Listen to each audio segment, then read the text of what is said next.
We haven't run a background check. We don't usually do that. Emily is interviewing for a job. The employer asks her about her permanent criminal record. She explains that she got a DUI one night when driving friends home from a concert. The employer then pulls out a copy of her official background check and mentions her assault charges. When asked to explain what happened, she refuses and gets upset.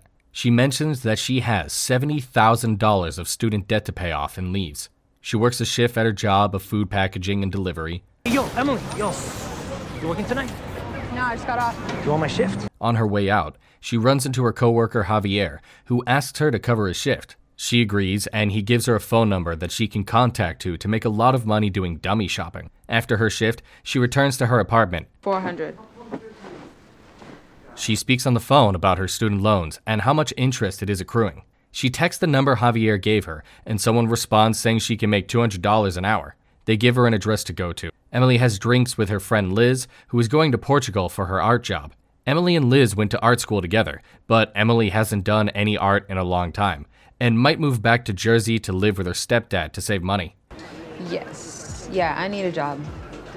Liz offers to try to get her an interview at her job. The next day, Emily goes to the address that she was texted. It is a barren office space, and she meets the business owner, Khalil, who is sitting at a desk. He demands her ID and scans it. There are many other people in the office that stand in line, waiting for their pictures to be taken. Who gave you a number? Javier Santos? Yusuf, Khalil's cousin, also a business owner, walks into the room and sits up front. He tells everyone that they will have to do something illegal, but will not be in danger. He tells everyone to grab a credit card, explaining that they are made with stolen bank account information. And don't bother calling the police. We haven't done anything illegal yet. He instructs them that they will be buying flat-screen TVs with the credit cards and will get paid $200. Emily gets up to leave after hearing the information. Yusuf convinces her to stay and to trust him. She's given her fake ID, then goes to a store to buy the TV. Inside, she grabs a baseball cap and puts it on. She checks out the TV and her credit card is accepted. She wheels the TV out to the car. I said, are you going to pay for that? And a security guard comes after her, asking if she's going to pay for that. She gives the hat back to him. She climbs into the van waiting in the parking lot, and Yusuf gives her the $200 and a flip phone. She has the option to do another job tomorrow and is told they will contact her. For this job, she will make $2,000. Back in her apartment, she works on drawing. Later on, she works a shift with Javier delivering food. He didn't do the second job of dummy shopping. They carry food up the stairs, and she drops some of it on the ground. As she cleans it up, her phone vibrates. Her friend Liz talked to her boss about getting Emily a job, but it isn't going to work out right now. Did you really talk to her?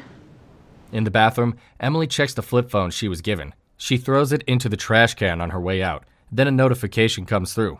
She digs through the trash and grabs it. She's given a job and goes to do it during the middle of her shift. She jumps into the white van with Yusuf and is given a credit card, a fake ID, and a cashier's check. She is told she will buy a car and that with a purchase of this size, she has 8 minutes from the time they run the card to leave, or they will know it's fake. The bank will call the vendor, but that takes 8 minutes.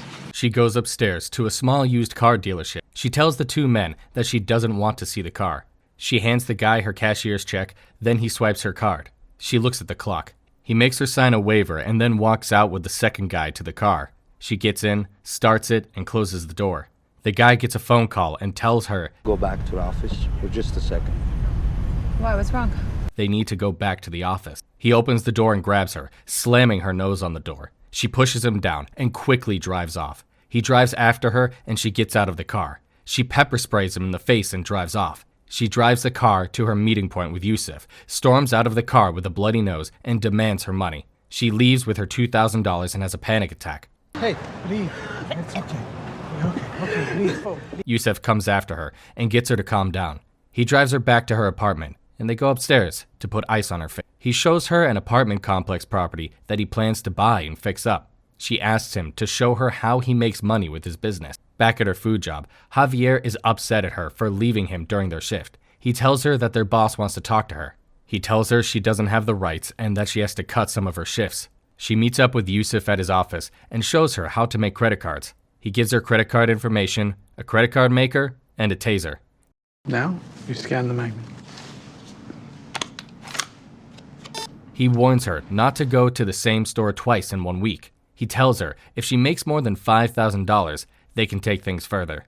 Emily begins to use the credit cards to buy TVs and sells them on the street. She continues doing this side hustle while she works at her food service job. She buys a small safe for her money and watches Liz's dog while she goes to Portugal. She goes to Yusef's office and hands him an envelope full of money.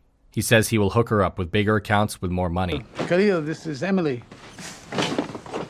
Nice to meet you again. Back at her apartment, Emily gets a call about an item she's selling and gives the person her address. She waits outside, but the person doesn't respond.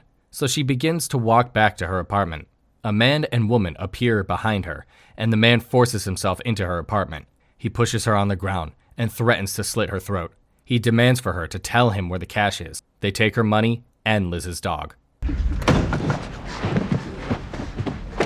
The two leave, and Emily breaks down in panic. She grabs her taser and goes back downstairs to where the truck is parked. She tases the man and pulls the woman out of the car. She grabs her money and Liz's dog and goes home.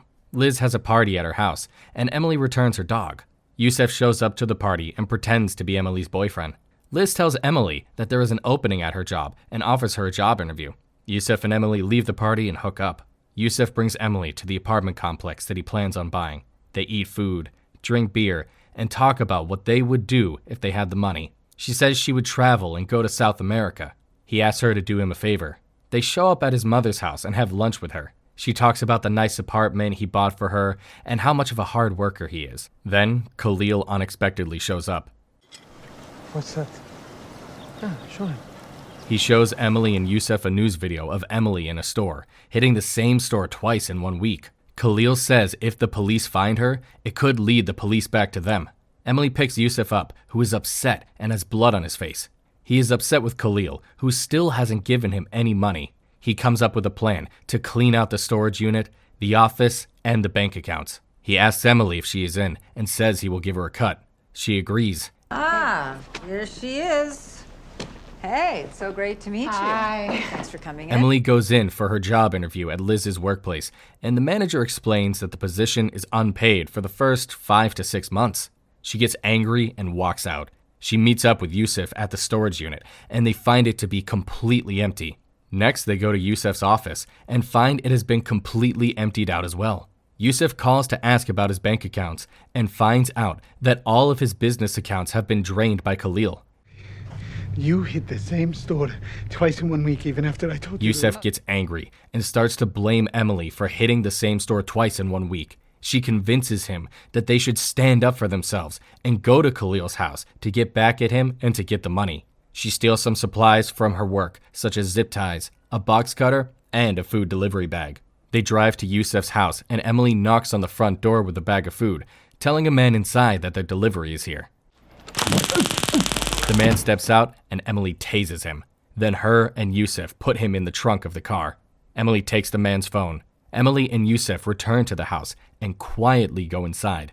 Emily uses the man's cell phone to text the men inside the house that he just got carjacked and that he needs help.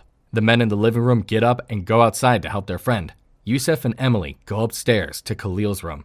The shower is running, and Khalil is nowhere to be found. Wait!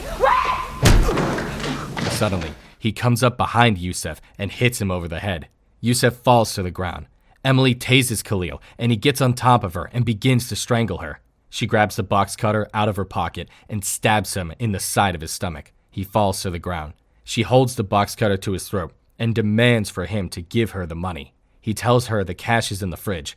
She runs downstairs and finds the money in a trash bag. She grabs the money and gives Khalil a phone to call an ambulance. She helps Yusef walk back to the car, and he is bleeding from his head. She pleads for the keys, but Yusef doesn't have the keys on him. She frantically looks at him and the money and hears police sirens approaching them. She grabs the money, apologizes to Yusef, and walks away with the money in hand. She gets on a bus. The next day, police show up to her apartment and they kick the door in. She is not there. The rain pours somewhere tropical in South America. Emily walks down the street and sits down to draw a scene of the town around her. She swims in the ocean in the evening. Sitting at the front of her room, she speaks in Spanish to a group of people. She tells them they will earn $200 an hour, but that they will have to do something illegal.